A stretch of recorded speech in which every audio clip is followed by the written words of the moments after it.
நாங்கள் 5 பேர் அடங்கின குடும்பம். 3 பொம்பளை பிள்ளைகள் இருக்குது. கணவர் கூலி வேலை செய்து வரார். நாங்கள் முதல் இருந்த காலப்பகுதியில் நெல் மட்டும்தான் விதைக்கிறது. ஏன்னு சொன்னால் தண்ணி காணாது, வறட்சி. அதனால வேறு தோட்டம் ஒன்றும் செய்கிறதில்ல. மாடு ஆடு வளர்த்து அதில் வர வருமானங்களில் தான் சாப்பாடு செலவு, படிப்பு செலவு எல்லாம் போனது எங்களுக்கு.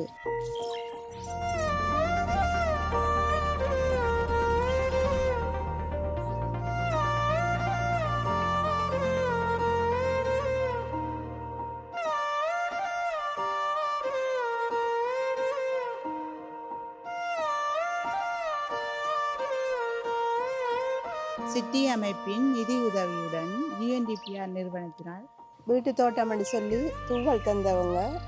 அந்த தூவலில் நாங்கள் பயிர் செய்கிறதால லாபம் வருது. மற்றது கரண்ட் பில் கட்டுறதில்லை. என்னென்னு சொன்னால் சோலார் கூட்டியிருக்கிறாங்க, அதால் கரண்ட் பில் கட்டுறதில்லை.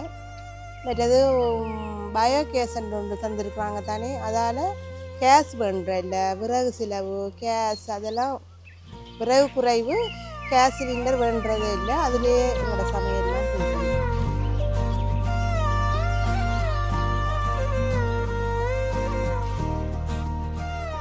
பயோகேஸ் பாய்க்கிறோம் தானே, அதில் சேதனமாக வர பசலை எடுத்து தோட்டம் செய்கிறது. அதாவது மரக்கறியால் சந்தைக்கும் கொடுக்குறது. அந்த மரக்கறியை கொஞ்சம் விலை கூடுதலாக கொடுக்குறதுன்னு சொன்னால் நஞ்சு இல்லாத பொருள், அது மரக்கறி தானே, அதனால சந்தையை கொஞ்சம் விலை கூடவா கொடுக்கக்கூடிய மாதிரி இருக்குது. மற்ற பிள்ளைகளும் நல்லா ஆரோக்கியமாக இருக்குது. நஞ்சற்ற ஒரு மரக்கறி தானே அது, அதனால பிள்ளைகளும் ஆரோக்கியமாக இருக்குது, நோயற்ற பிள்ளைகளாக இருக்குது.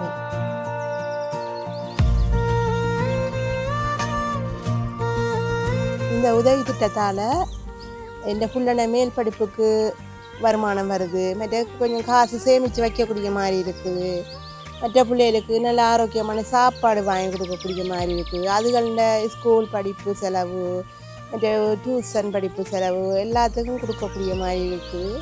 பணம் பற்றாக்குறையண்டே இல்லை, கொஞ்சம் சேமித்து வைக்கக்கூடிய மாதிரி எங்களோட குடும்பம் வாழ்ந்து கொண்டு இருக்குது. சந்தோஷமான நிலைமையில் நாங்கள் இப்போ வாழ்ந்து கொண்டு இருக்கிறோம்.